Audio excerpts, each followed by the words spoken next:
Ya, para yang sedang bosan, sedang gabut ada di rumah, tentu salah satu hobi kalian nonton YouTube, dan kami hadir di sini untuk menjadi pewarna bagi hidup kalian di tengah wabah COVID-19 ini. Tapi ngomong-ngomong, berbicara tentang COVID-19 dan berbicara tentang YouTube, kita ada seorang di sini yang ingin kita panggil. Dia adalah salah satu dari YouTuber Madura.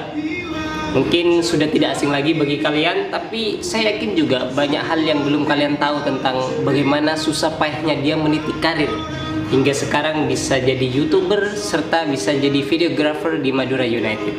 Let's welcome Mirip Ferdi. Give applause.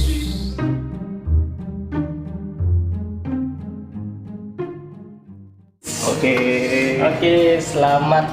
Oh no, ya. Oke. Gimana gini aja ya. Yang belum tahu ya, tapi saya yakin sudah banyak yang tahu bahwa ini adalah Mirip Ferdi. Nama aslinya siapa? Nama aslinya itu Ferdian Salif Rahman. Setelah itu kita beralih ya, Beralih nama ya? Beralih nama ya, bukan beralih nama sih. Nama udaranya lah, nama udaranya ya Mirip Ferdi. Mirip Ferdi. Jadinya nanti kalian bisa cek di sini Instagramnya bagi yang belum tahu. Oh, ya. Tahu ada yang belum tahu. Atau saya promosi sendiri mungkin. silakan. Oke, buat teman-teman di subscribernya Saim Tahidi ya, yang masih belum kenal atau mungkin pengen kenal lebih mendalam, Instagram, Facebook, dan YouTube itu sama semua Mirip Ferdi semua namanya. Jadi bisa langsung di subscribe, mungkin disertakan di deskripsi nanti ya, di deskripsinya Saim Tahidi. Oke. Jangan lupa di subscribe juga punya Saim Tahidi. Oke. Ya. Berbicara tentang Mirip Ferdi, mungkin banyak yang tahu dia suka buat konten, diupload di YouTube-nya, tapi ada yang belum tahu, mungkin ada yang belum tahu bahwa dia adalah seorang videographer dari Madura United, salah satu klub besar di Indonesia asal dari Madura. Ini klub besar ini, karena dia tidak pernah lepas dari 10 besar setiap ikut kompetisi.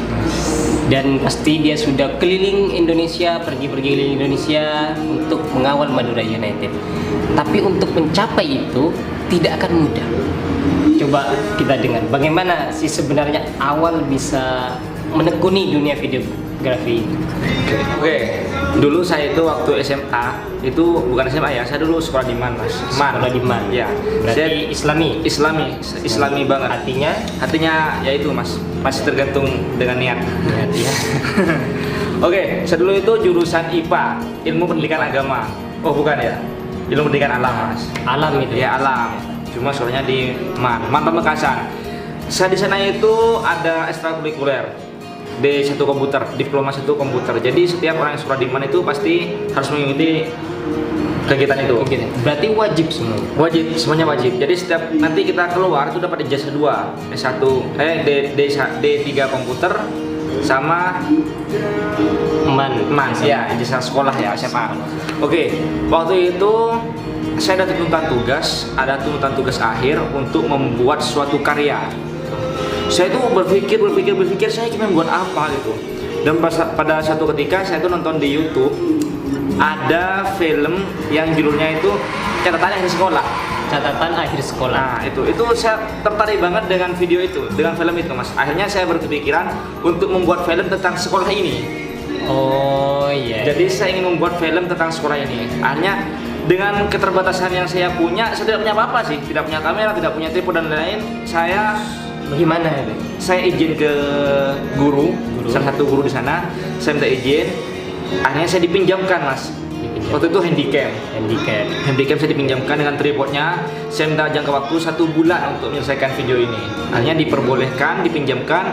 Saya bikin tiap hari bersama teman saya. Semuanya itu isinya tentang ya kegiatan-kegiatan yang di sekolah, kayak yang pacaran. Bukannya kamu juga? Kayak orang yang nyontek waktu ujian saya ambil. Jadi setiap hari saya bawa kamera terus, Mas. Berarti itu semacam kayak CCTV yang tidak ketahuan. Iya, benar sekali. Jadi teman-teman saya kadang-kadang ada yang mencat pagar apa, saya ambil. Ada itu, waktu di mana tuh ada banyak. Dan saya kumpulkan semuanya selama 1 bulan itu. Dan tuh sempat ada musibah sedikit, Mas.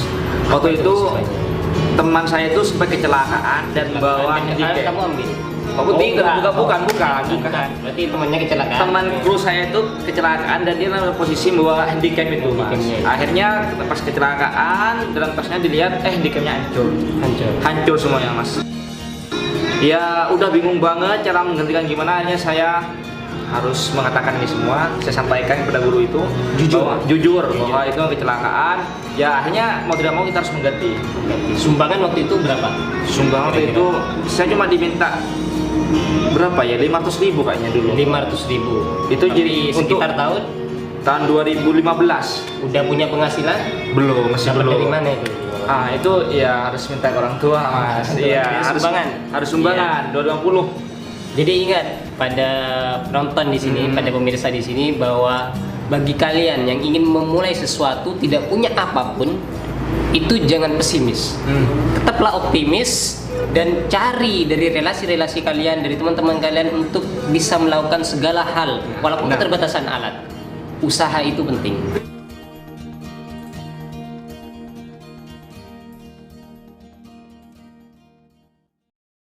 Jadi saya tuh pengen ngambil dari sisi atas gitu, gitu, kayaknya keren gitu. Dan itu menjadi kesenangan saya tersendiri, Mas. Kebahagiaan saya tersendiri.